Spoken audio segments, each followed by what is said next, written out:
We all love to hate the other woman, whether that's because you've been cheated on, or maybe your ex got with somebody else too soon, or maybe it's actually somebody who came before you, but you think is still taking up too much space in your ex's brain and headspace that should be yours now.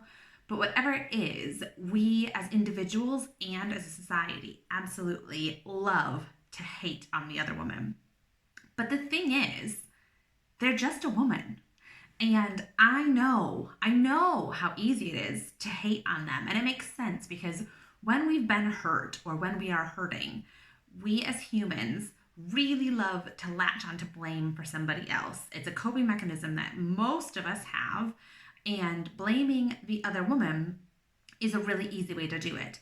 It's also something that's been drilled into us by the patriarchy because we as women are insanely powerful. And the more that we gather together and bring together our power, the more destabilizing that is to the patriarchy who wants to be in charge of everything.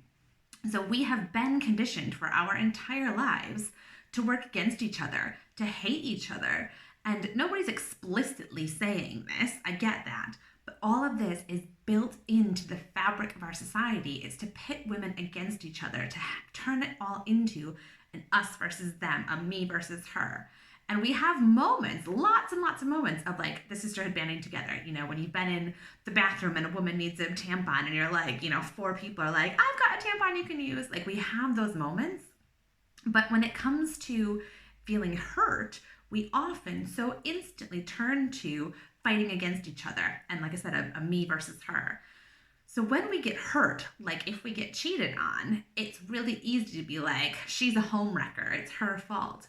And I've been there. I've been cheated on, and man, did I hate the other woman. For a long time, I could not even say her name. But the thing is, when we're blaming the other woman for something or feeling angry at the other woman, it's very rarely about her. Or if, like in my case where I felt like I'd been cheated on and it was her fault, it's not actually. It was because our relationship was faulty. Our relationship had cracks, and that was the fundamental problem. So, where we might be tempted to blame another woman for the problems in our relationship, where we might be tempted to say, if it wasn't for her, we'd be fine, that is almost never the case.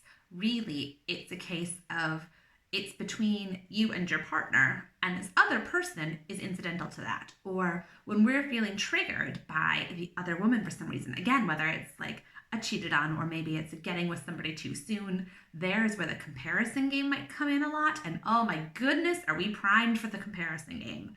Again, this is something that does not benefit us. This really benefits the patriarchy, where it's like if you can pit women against each other and think that she's too much or I'm too much or I'm not good enough or she's not good enough, I'm better than her. All of these are thoughts that we have that pit us against other women. And that doesn't benefit any of us. It really, truly doesn't.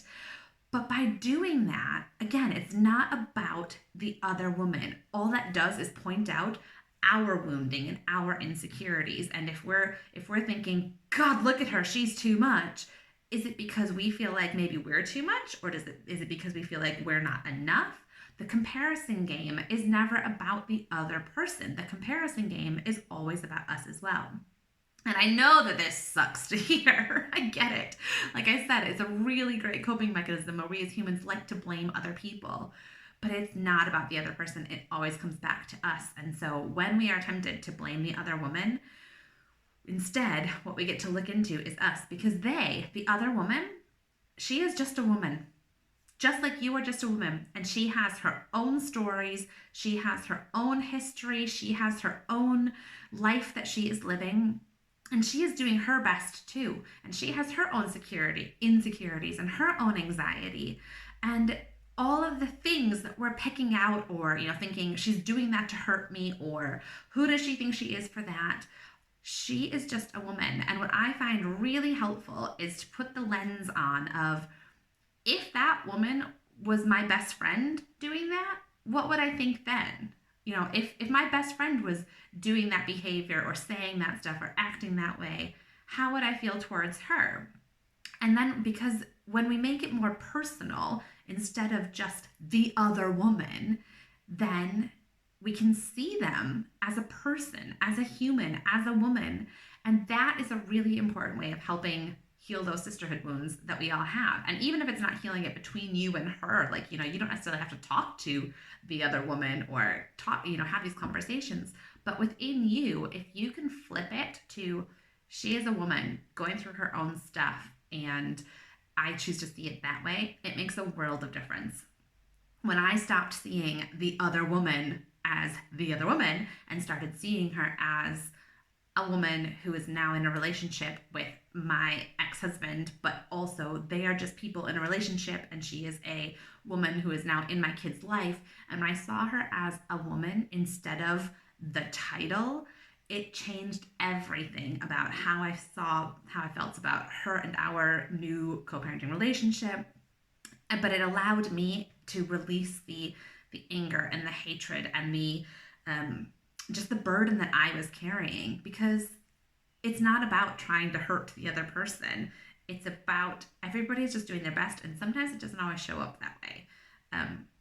So I'm really sorry to be the bearer of bad news, but instead of hating the other woman, if we can turn that and look inside of ourselves, use it as a chance to figure out where we have wounding and where we want to do work, and start to see the other woman as a woman with her own stories and her own shit going on, it can change everything. Hope that helps. Mwah.